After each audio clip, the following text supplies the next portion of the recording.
Welcome back for day 3 of Wildfire. Chapter 16, page 67, The Sounds of Engines. In my dream, an angry wasp is buzzing around my head, but for some reason my hands don't work. They're too heavy to lift, so I can't stop the wasp. What if it gets in my ear? What if it stings my brain? That's what wakes me up, fear of a stung brain. I'm lying on the porch with a cushion for a pillow. There's some light in the sky, but not much. A little after dawn is my guess. The air feels super hot and syrupy thick. Gusts of wind rattle the trees. I sit up feeling sore from the hard porch floor and I look around. Delphi is slumped in the rocker, still sound asleep. I stand up carefully, not wanting to wake her, and search for the wasp buzzing against the screen because I didn't dream that part. There really is an insect noise. No, wait, not an insect, a distant engine, like a chainsaw or maybe a dirt bike. It fades in and out with the wind, but there is more than one engine. Two at least. My heart starts slamming. People! They're finally coming to rescue us, cutting a path through the woods. I shake Delphi. She lurches awake and, not happily, "Hey, what are you doing? Leave me alone." "Listen, can you hear that?" She grabs her stick and she gets to her feet, wincing from the pain in her swollen ankle. I help her down from the porch and we make our way through the meadow, down toward the pond, toward the sound of the gunning engines. As we get closer to the pond, we see flashes on the opposite shore. Not a light, but fast-moving shapes. Then I notice what we missed last evening in the fading sunset. Part of a roof and chimney visible through the trees swaying in the wind. There's a good-sized summer house on the opposite shore, and the shapes that are moving fast are a couple of dirt bikes zooming around the property above the noise of the revving engines. We can hear the riders whooping it up and shouting, "Away, away," or something like that. Hard to tell exactly.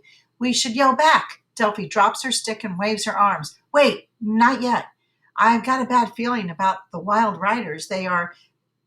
Why are they circling the house and whooping it up?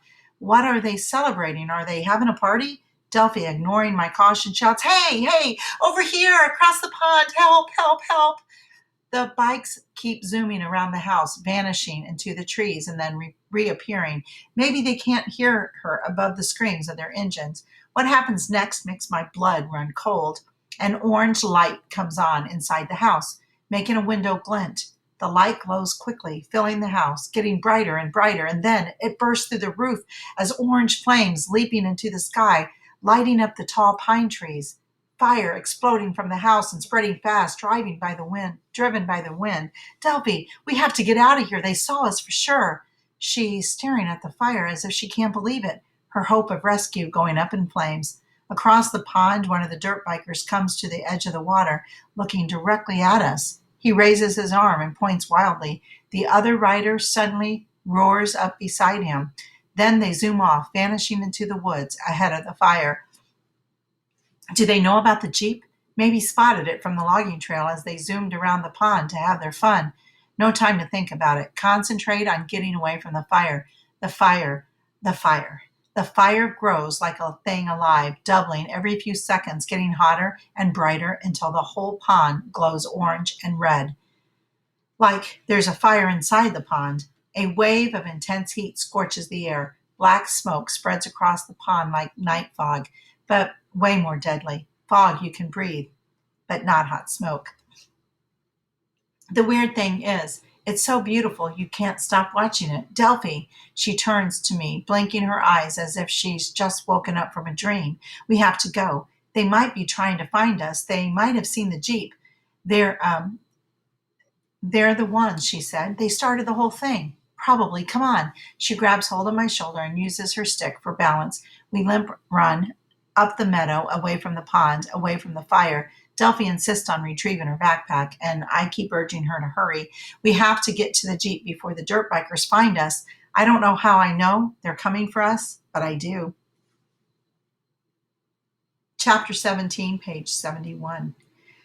Burning the world. By the time we get to the Jeep, the searing hot wind has thickened with smoke. Our eyes are watering from a crummy combination of sweat, smoke, and tears. I help Delphi into the passenger seat, toss her backpack into the rear seat, and then leap behind the wheel, hoping with all my heart that the engine will start.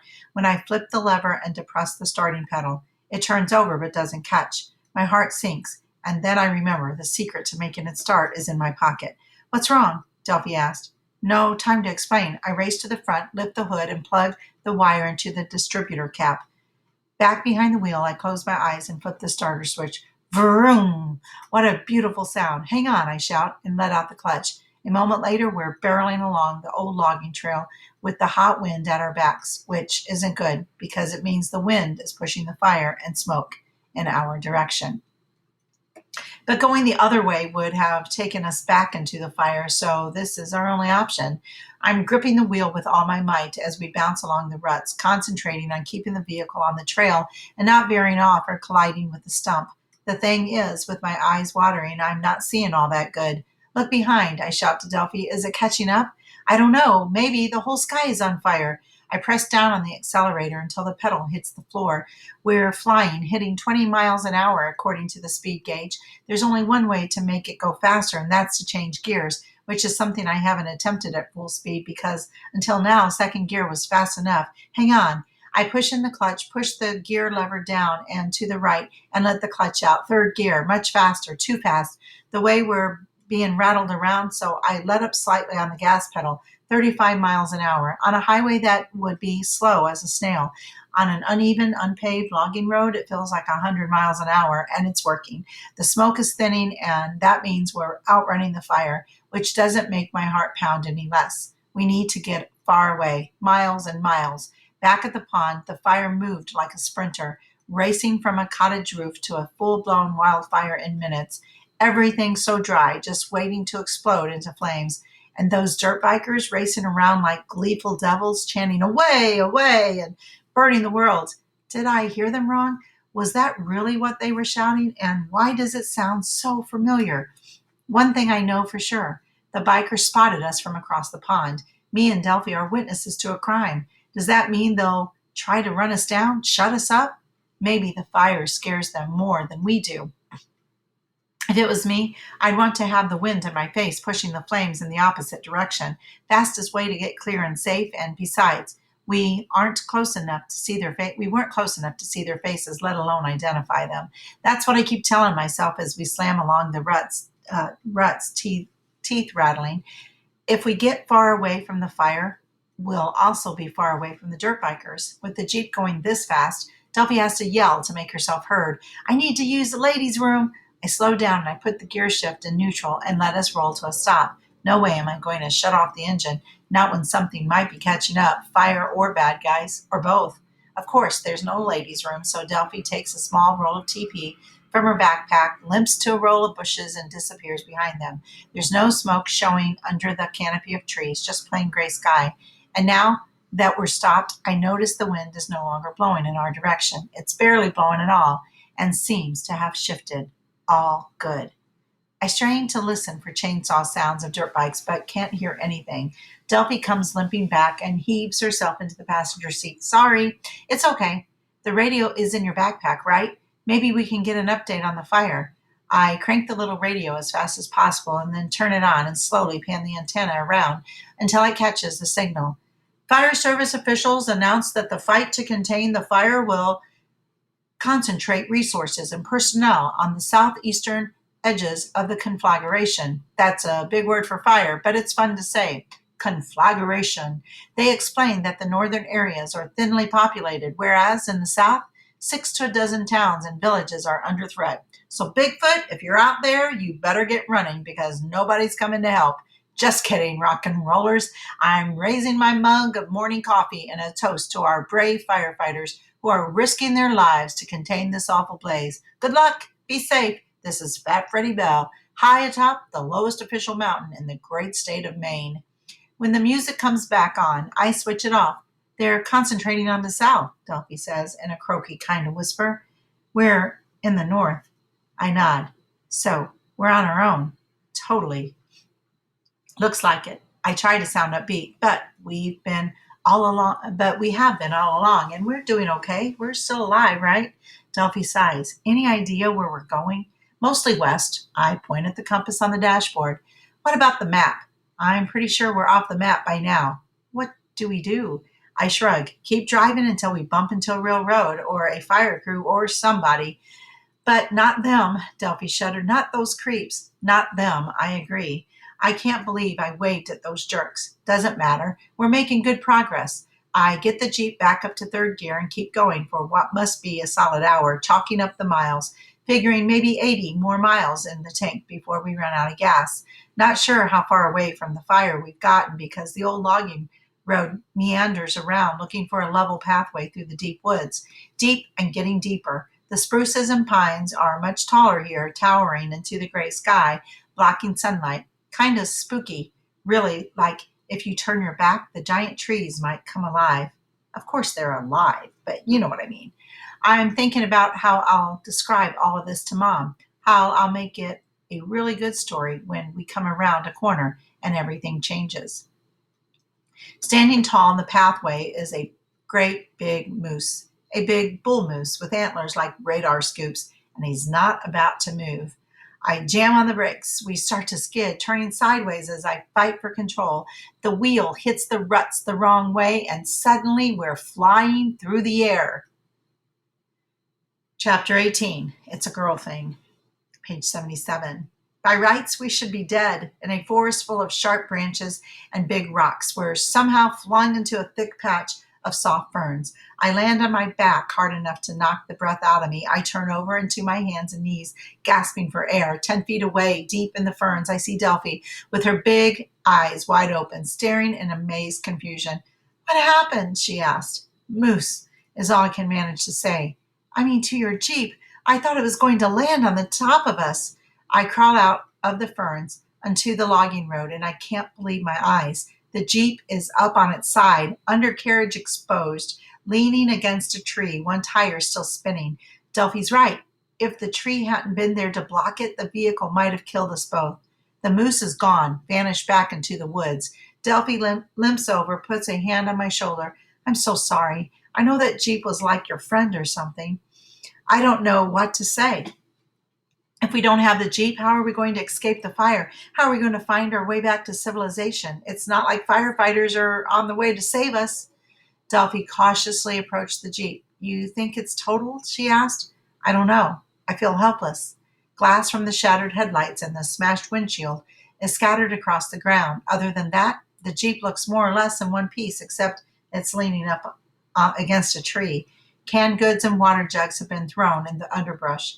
I gather them up while I try to figure out what happens next. Meanwhile, Delphi finds herself a new walking stick and then snags her backpack from the leaning Jeep. She perches on an old stump and starts winding the charger on the radio, then aims the antenna around, honing in on the signal, which is stronger than it was the last time.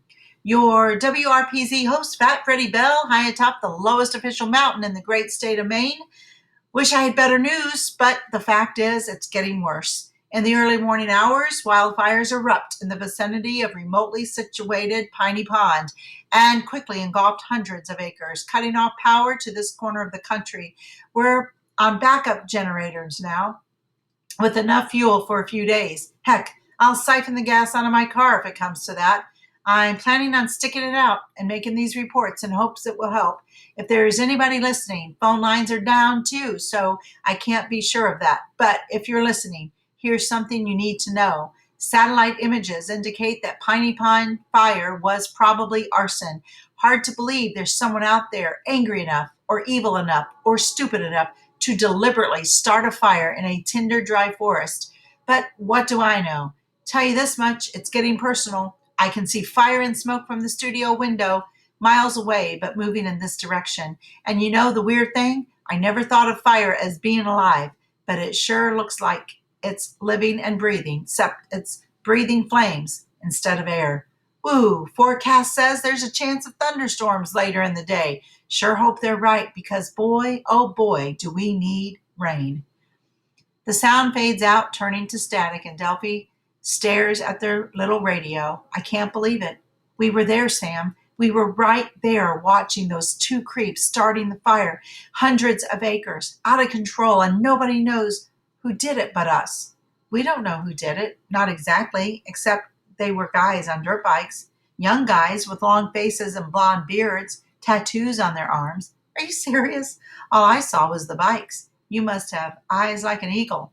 You noticed the bikes? I noticed the boys, she smiles. It's a girl thing. I make a pile of canned goods, sorting them for nourishment. There's only so many we can carry if we're on foot, and we'll have to make them count. What's the plan? What's the plan? Delphi wants to know, limping over to inspect the cans. We have to keep moving. If those dirt bikers come this way, we're toast. Same for the fire. Do what you have to, but I'm not walking. She's defiant. See this swollen ankle? The more I walk, the worse it gets. There's only one thing to do. One thing that makes sense. What's that?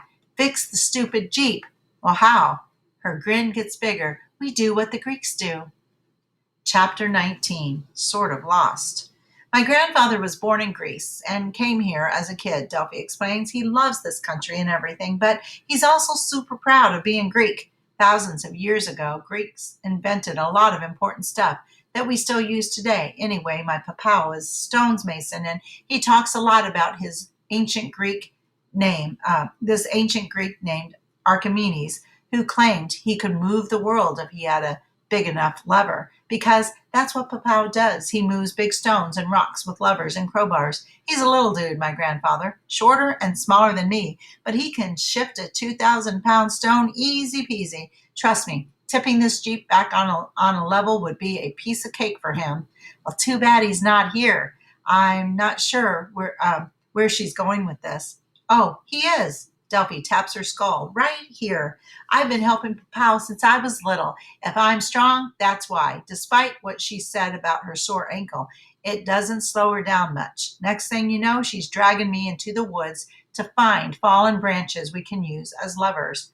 It blows my mind that she's so confident that we can do it. Rescue the poor Jeep. The best thing, we've got the tree as the fulcrum. Some call it the pivot point. I can't do the math. Archimedes is the one who came up with the formula, but instinct tells me we need a lever at least 10 feet long and strong enough so it won't break, but not so heavy we can't lift it. Sweaty and hot, we work our way through the underbrush. Most of the fallen branches we find are rotten and useless. Delphi says hardwoods would be best, like oak, but this particular stretch of forest is mostly pine and spruce, so we're stuck with that. As we search, I keep my eye on the logging road. Don't dare stray too far or we're likely to get lost. And that makes me think about my dad and how much he loved hiking and being outdoors. Probably all those 12-hour days in a truck cab made him crave fresh air. Anyhow, I'm sort of lost in my own thoughts as we kick our way through the underbrush. I'm not really paying attention when Delphi spots and looks up, squinting into the dense coverage overhead. Hear that? She inhaled sharply. Is that what I think it is? It's a plane, unmistakably, a prop plane, and getting closer. We need to find a clearing. They'll never see us in these trees. And then we're running or trying to run because it's hard in the underbrush with so many things underfoot. The miserable heat makes it even harder, and Delphi's swinging along on with her walking stick tucked under her arm like a crutch. Come on, find us, please, please, please. I've got no choice but to follow, and anyhow, she's right. To be seen from the air, we have to find a clearing in the forest. I want to get rescued as bad as she does. So we're running deeper into the woods, following the tantalizing drone of the plane, hoping to find an opening in the forest canopy, hoping to be seen, hoping to be rescued, hoping, hoping, hoping. Got to see us, got to see us, got to see us, Delphi chants to herself as she limp runs.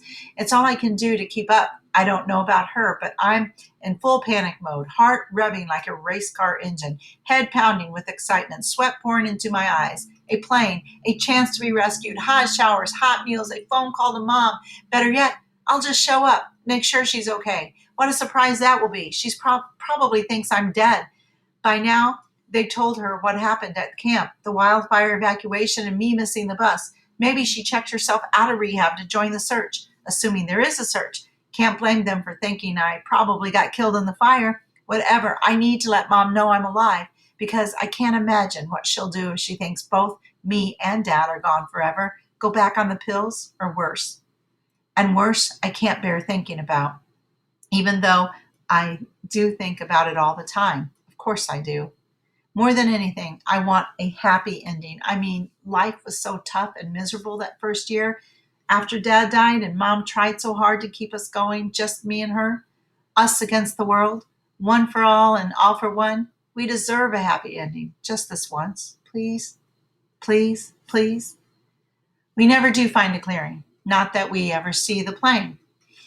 The canopy is so thick, but the sound of the prop engine gets fainter and fainter, and then they disappear.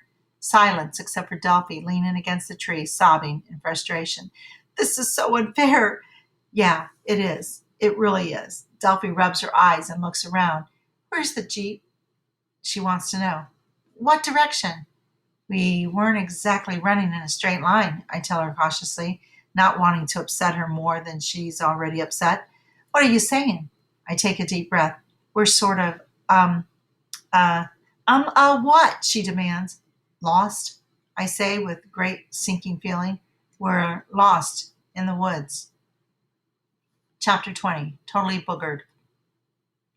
The most important thing when you're lost is not to panic. Running around like a chicken with your head cut off will only make matters worse. Once you realize you're lost, you have to stop and make a plan. Making a plan and sticking to it, it kept me alive that first day when I missed the bus, and it can help now. First thing, try and determine which way is north. If the sun is low in the sky and you know it's afternoon, then put the sun on your left-hand side and you'll be facing north. If the sky is overcast or dark, or you just can't tell where the sun is, check the moss on the tree. Chances are most of the moss will be concentrated on the north side of the tree trunk. How do you know all this? Delphi sounds amazed. Are you a Boy Scout? My dad. He loved to hike and camp and stuff. That's great, but how does knowing which way is north help if we don't know where we are? It's a place to start. First, we establish north, and then we walk east or west, blazing a trail. Delphi looks at me with something like astonishment. Blazing a trail? Whatever that is. It's a way to keep us going, making sure we don't circle back on ourselves. In the deep woods, you think you're walking a straight line, but chances are you're going around in circles. Dad explained it to me. Your dominant foot strides slightly longer, okay? Making you veer to the right or left. One way to be sure you're going straight is to leave marks as you go, like cut in the tree bark. If you circle back, you'll know. That's what trailblazing is. The blaze is the mark on the tree. That's Delphi nods thoughtfully. I guess that makes sense. Speaking of circles, did you notice the plane wasn't circling? My heart sinks. It wasn't, was it? It sort of just kept going. If it was a search plane, it would have been circling, right? I guess. So it just happened to pass overhead, heading for the fire, maybe, not looking for us. Delphi sounds discouraged. We have to find our Jeep, or we're totally boogered. Totally boogered? I echoed. Do you think they'll find our burned up bodies, or will we melt into the ash? Hey, we're not going to burn up. That's a promise. She makes a face. You don't know that. I can't explain it, but I'm 1,000% sure we're going to be okay. She snorts. Based on what? Based on the fact that we're not going to give up. Who said I was going to give up? She's indignant. I'm just mad about getting us lost. I'm not giving up. You got that straight? You didn't get us lost. We both got us lost. Whatever. So you figure out which way is north? I nod and point. She adjusts her walking stick, tucking it firmly under her arm. Then we better start, what did you call it? Blazing a trail? The sunlight is already fading, and I have no intentions, none whatsoever, of spending a night in the woods. I don't care if my ankle swells up to the size of a basketball. We're not stopping till we find the Jeep. In the old days, they left the blaze mark on the trees with an axe or hatchet. We don't have an axe or a hatchet, and trying to carve a mark with a jackknife would take too long. Another way to mark each tree with a strip of cloth, and then that gave me an idea. Delphi, what happened to your backpack? I left it by the tree stump near the Jeep. Why? Discouraged, I explained about using strips of cloth for markers. She gets a funny look in her eye. Maybe I can help with that. Turns out she's wearing a swimsuit under her clothes from the first night she spent in the woods. Whoever was supposed to meet her, they had planned on swimming in the moonlight. I didn't want him to think I'd go skinny dipping, so I wore a one piece. She sounds ticked off, so I keep my trap shut. Stay where you are, Sam. Be right back. She emerges from behind a thick patch of tall ferns with a lifeguard red swimsuit over her arm. I cut it into strips with my jackknife. It takes a while. Delphi looks on with a sour expression. I don't think ruining the swimsuit is what bothers her, more like being reminded that her friend never showed up. Whatever, she takes a handful of the bright red strips and helps me mark the tree as we hike through the dense woods. It's hot, miserable work. My gut tells me the logging trail is to the east, and I'm pretty sure that's the way we're headed.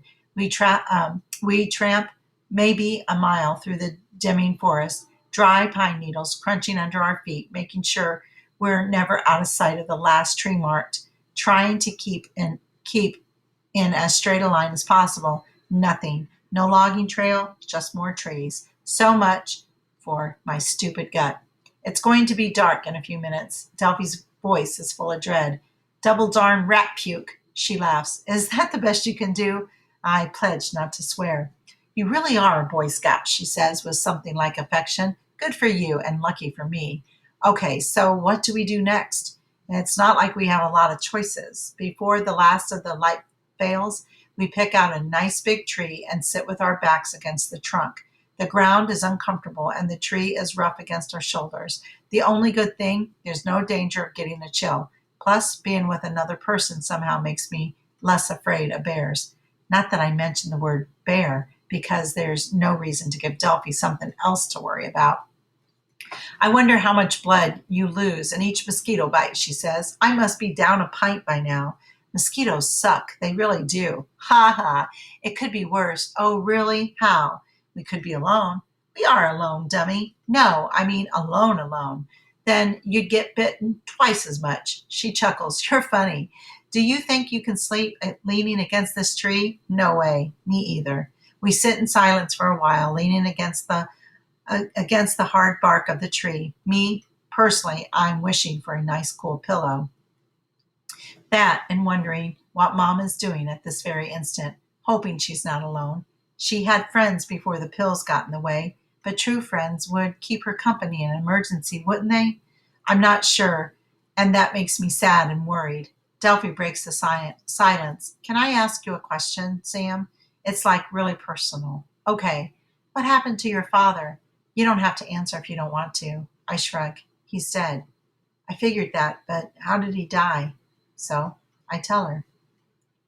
Chapter 21 Secret, Sad but True.